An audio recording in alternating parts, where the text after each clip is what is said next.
સ્વામિનારાયણ વિદ્યાર્થી મિત્રો, ધોરણ 10 ગણિત પ્રકરણ 5 સમાંતર શ્રેણી તાસ 5મો.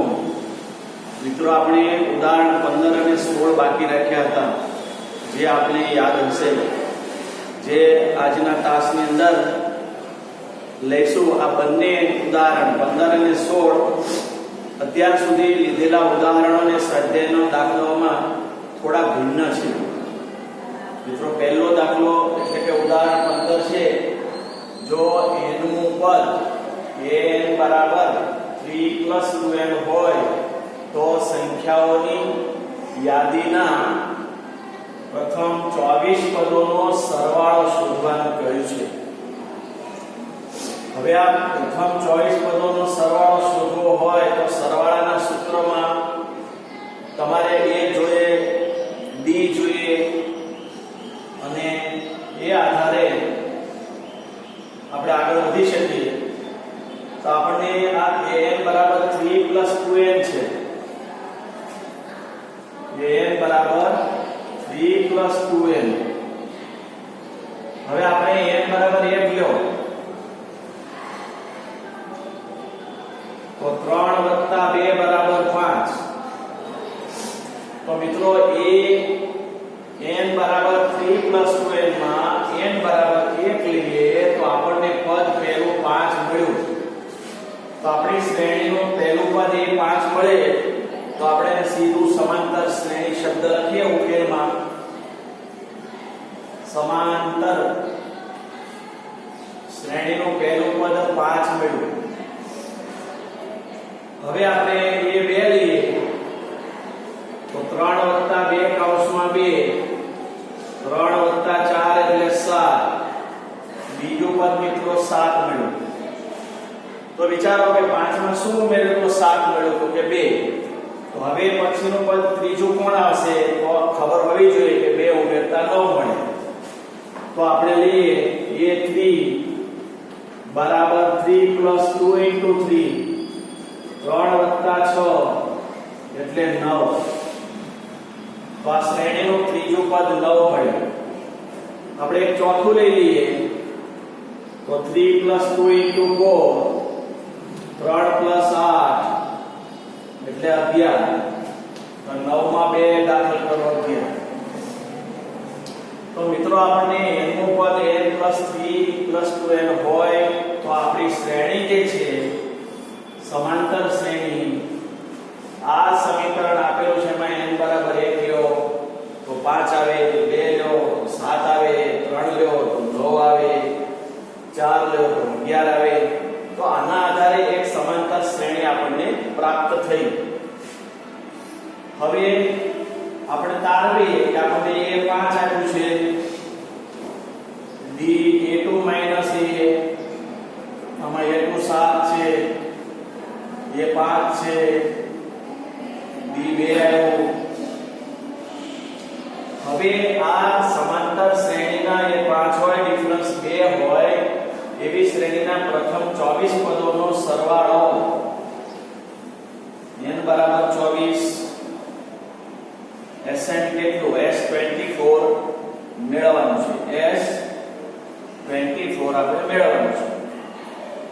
તો મિત્રો આપણને n નું પદ n બરાબર 3 + 2n હોય તો સંખ્યાઓની યાદીના પ્રથમ 24 પદનો સરવાળો શોધવો હોય તો અહીંયા n બરાબર 1 લ્યો, 2 લ્યો, 3 લ્યો, 4 લ્યો, સમાંતર શ્રેણી લ્યો, a તારો, d તારો ને n 24 પદનો સરવાળો લેવો છે. S24 મેળવો.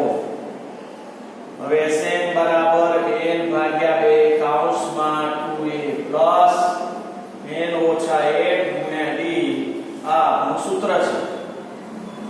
તો જેની અંદર આપણે હવે કિંમતો મૂકીએ, આ સંકેતો મૂકીએ આપણે તો S24 24/2 2 × 5 +24 - 1 ગુણ્યા d2 મોટો કૌંસ.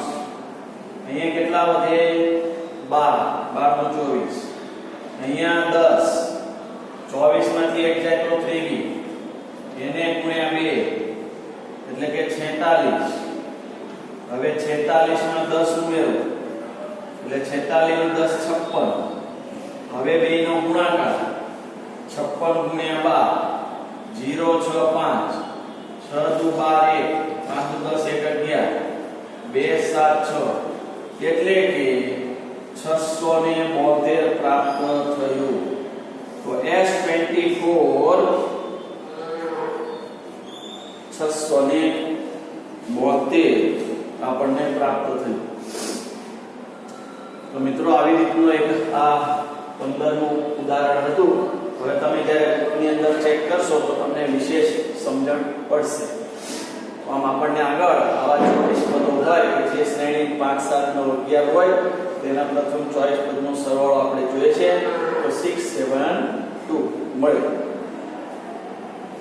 હવે આપણે ઉદાહરણ જે છે 16 એને લેવા પ્રયત્ન કરીએ.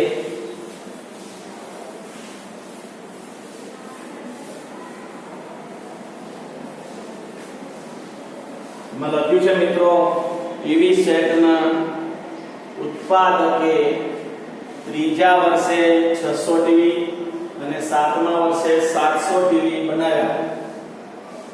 તે માને છે કે દરેક વર્ષે ઉત્પાદિત ટીવીની સંખ્યા એક સમાન વધતી હોવી જોઈએ. તો પહેલું પ્રથમ વર્ષનું ઉત્પાદન કેટલું, 10મા વર્ષનું ઉત્પાદન કેટલું, આ પહેલા વર્ષનું કેટલું અને 10મા વર્ષનું કેટલું, અને પછી કહે છે 7 વર્ષનું કુલ પહેલું બીજું ત્રીજું ચોથું પાંચમું છઠ્ઠું અને સાતમું એ 7 વર્ષના ટીવી ઉત્પાદનોનો સરવાળો માંગ્યો છે.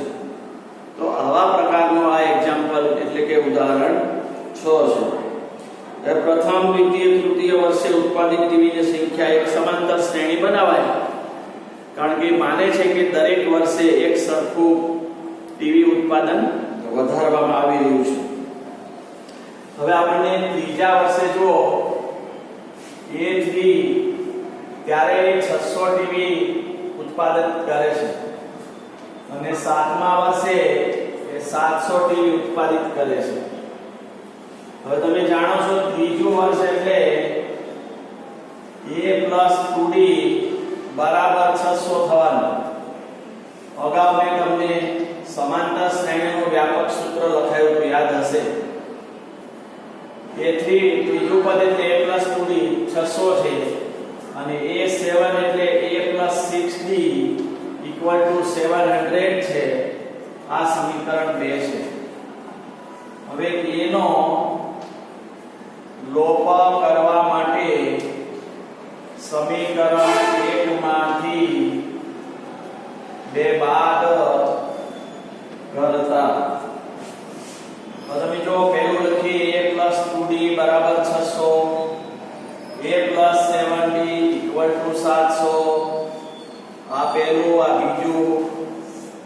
હવે એકમાંથી 2 બાદ કરો એટલે નિશાનીઓને બદલવી. એ લોપ થઈ જશે. -7D માંથી 2D ગયા એટલે -5D બરાબર 700 માંથી 600 ગયા એટલે કે -100. તો D બરાબર 100/5 એટલે કે 20. તો D આપણને 20 મળ્યું. હવે આ કિંમત સમીકરણ 1 માં મૂકતા એટલે આપણને 1 પ્રાપ્ત થશે. હવે એ લખવાનું પાછું સમીકરણ એરો દર્શાવીને A + 2D = 600. હવે એમાં D ની કિંમત મૂકવાની છે. 2 * 20 = 600 અને માટે A બરાબર 600 માંથી 40 બાદ. તો A બરાબર હવે તમે જો 600 માંથી 40 બાદ કરી દો 10 માંથી 4 કે 6 અને એ 5 એટલે કે 500 ને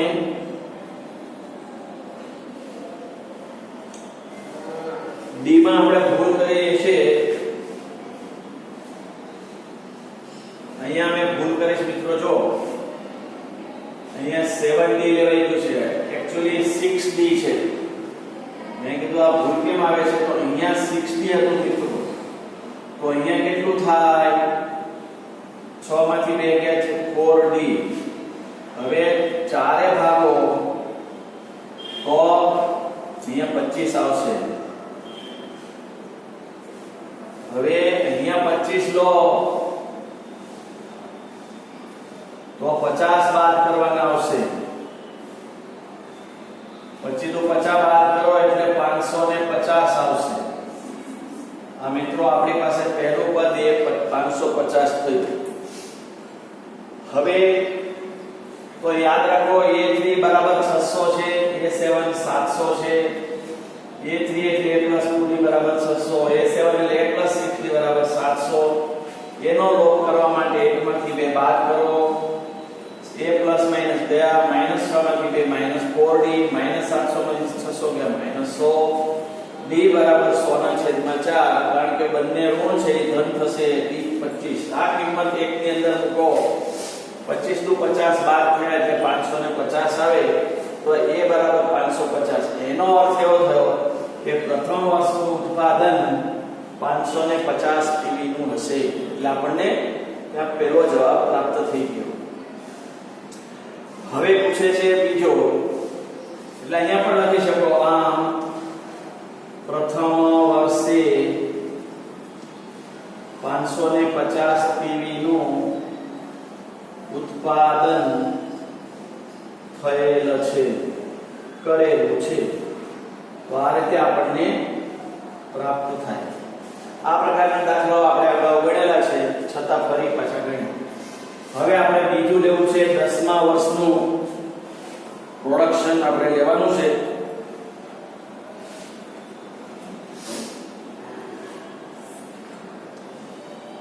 દસમા વર્ષનું ઉત્પાદન આપણે હવે લેવું છે. આ બીજું વિધાન. તો a10 બરાબર શું થાય? a10 બરાબર શું થાય? a + 9d. હવે પહેલું કોણ છે? 550. પહેલા વર્ષનું ઉત્પાદન 550. 9 કૌંસમાં 25, કારણ કે d આપણી પાસે 25 છે. હવે આપણે જોઈએ 550 વત્તા 25 નવા 25 એટલે 225. અને એને કારણે સરવાળો કરીએ 550 ને 225 સરવાળો કરો તો આપણને મળે 775. તો મિત્રો આપણને 10મા વર્ષનું ઉત્પાદન, ખાલી 10મા વર્ષનું ઉત્પાદન 775, પહેલા વર્ષનું ઉત્પાદન 550, 10મા વર્ષનું ઉત્પાદન 775. હવે પહેલા વર્ષથી લઈને 7મા વર્ષ સુધીના કુલ ટીવી ઉત્પાદનોની સંખ્યા માંગી છે. એટલે કે ત્રીજો પ્રશ્ન છે, 7 વર્ષનું કુલ ઉત્પાદન શોધો. તો આપણે એના માટે 7મા વર્ષની 7 વર્ષ સુધી શબ્દ સાંભળજો બરાબર. અહીંયા 10મા વર્ષનું ઉત્પાદન, 10 વર્ષ સુધીનો શબ્દ નથી, 10મા વર્ષનું, 10મું જે વર્ષ હોય અહીંયા 7 વર્ષનું કુલ ઉત્પાદન. 7 વર્ષનું એટલે પહેલા વર્ષ 550 થી લઈને, હવે 550 પહેલા વર્ષે હોય એમાં d 25 ઉમેરો એટલે બીજા વર્ષે 575, ત્રીજા વર્ષે 600 અને ત્રીજા વર્ષે 600 એ તમે જોયું છે. ચોથા વર્ષે 625 વગેરે. હવે આપણે ત્રીજો મુદ્દો લઈએ છીએ 7 વર્ષનું કુલ ઉત્પાદન આપણે લેવું છે. તો Sn બરાબર n ભાગ્યા 2 2a plus n minus 1 into d લેવાનું.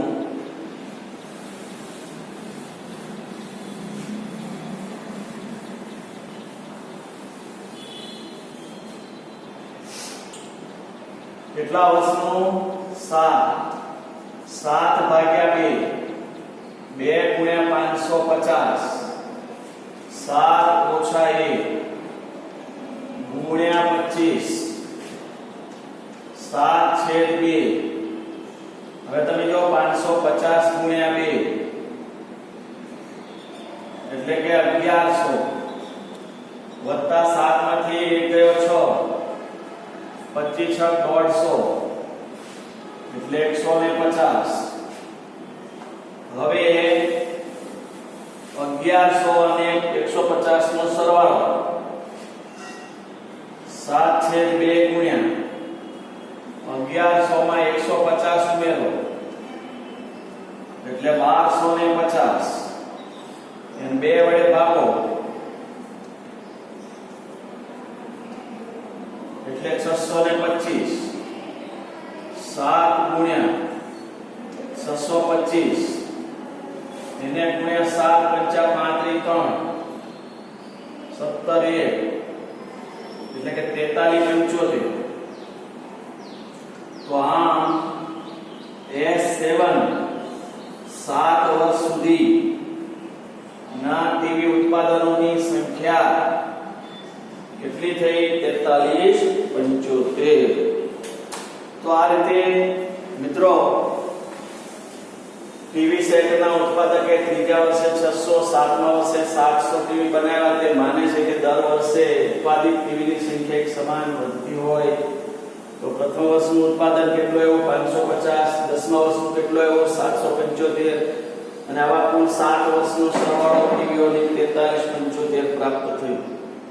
તો આમ મિત્રો આપણને સમાંતર શ્રેણીના એક્ઝામ્પલો છે એ પ્રાપ્ત થયા. હવે 5.3 ના જે દાખલાઓ છે મિત્રો ગણજો એટલે તમને વિશેષ મહાવરો થશે. અને જ્યારે ફિઝિકલી આપણે મળીશું ત્યારે એમાં ડિફિકલ્ટ એક્ઝામ્પલ હશે એ આપણે સોલ્વ કરીશું. અસ્તુ. જય સ્વામિનારાયણ.